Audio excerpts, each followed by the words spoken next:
21 महीने पहले रशिया ने यूक्रेन पर हमला किया था। 21 महीने के अंदर यूक्रेन में 9,700 के करीब लोग मारे गए, लेकिन यहाँ गाजा में एक ही महीने के अंदर 10,000 से ज्यादा सिविलियंस मारे गए। इस एक महीने में इजराइल ने गाजा पे इतने बॉम्ब गिराए कि अगर सारी बॉम्ब की पावर्स को मिलाए जाए तो 2 हिरोशिमा के एटम बॉम्ब जितनी है। चलो अगर मान भी लेते हैं कि गाजा में हमास छुपा है और ये सारे बॉम्ब हमास के लिए दागे जा रहे हैं, बट हमारा सवाल ये है कि वेस्ट बैंक में कौन सा हमास है। 7 अक्टूबर के बाद से इजराइल ने वेस्ट बैंक में 154 लोगों को मार दिया है और कई लोगों को कैद कर लिया है, जिसमें बच्चे भी शामिल हैं। एक और सवाल यह है कि जो गाजा में 10,000 से ज़्यादा लोग मारे गए हैं, उसमें से हमास के फाइटर कितने हैं, कितने हमास के लोग मारे गए हैं।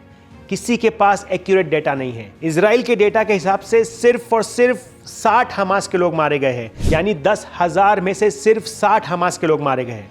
उस 10,000 में 4,000 बच्चे भी हैं और इजराइल के हिसाब से हमास की ताकत 20,000 सोल्जर्स की है, यानी इजराइल फेल हो गया है और उसने सिर्फ मासूम सिविलियंस को कत्लेआम किया है। इजराइल के एक मिनिस्टर ने कहा कि गाजा को मैप से ही मिटा देना चाहिए। जून 2022 यूएन इन्वेस्टिगेशन की रिपोर्ट के मुताबिक इजराइल का फलस्तीन पे से अपना कब्जा खत्म करने का कोई इरादा नहीं है। इजराइल ने बार बार बोला है कि नॉर्थन गाजा से निकल के आप साउथ की तरफ चले जाएं, लेकिन फलस्तीनियों के लिए ये साफ है कि अगर एक बार नॉर्थ से निकल के चले गए तो वापस आने का कोई मौका नहीं है, जैसे इजराइल हर बार ये काम करता हुआ आया है। देखा कैसे हिस्ट्री रिपीट हो रही है। हिटलर ने यहूदियों को एक गेटो में रखा था और इजराइल ने गाजा को पिछले 20 साल से एक गेटो बना के रखा है। हिटलर ने यहूदियों का जीना मुश्किल कर दिया था, उनका खाना पीना महदूद लिमिटेड कर दिया था। आज इजराइल भी वही काम कर रहा है गाजा के साथ में। गाजा के लोग भूखे प्यासे तड़प रहे हैं। हम आपको और 2 रीजन बताना चाहते हैं कि क्यों इजराइल लोगों को मार रहा है और गाजा पे कब्जा करना चाह रहा है। गाजा में काफी नेचुरल गैस मौजूद है।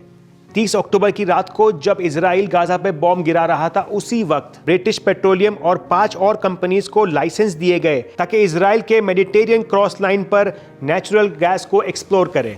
स्विस कनाल, जहां फिलहाल इजिप्ट का कब्जा है, इजराइल ने एक मैन मेड कनाल बनाने की बात की है, बेन ग्यूरिन कनाल, जिसके लिए सबसे अच्छा रास्ता गाजा के नॉर्थ से है। और इसका फायदा ये होगा कि वेस्टर्न पावर्स को इजिप्ट के ऊपर डिपेंड नहीं होना पड़ेगा। ये बात तो साफ है कि इजराइल का हदफ हमास नहीं, गाजा है, गाजा की जमीन है, चाहे इसके लिए जेनोसाइड करना पड़े, कत्लेआम करना पड़े।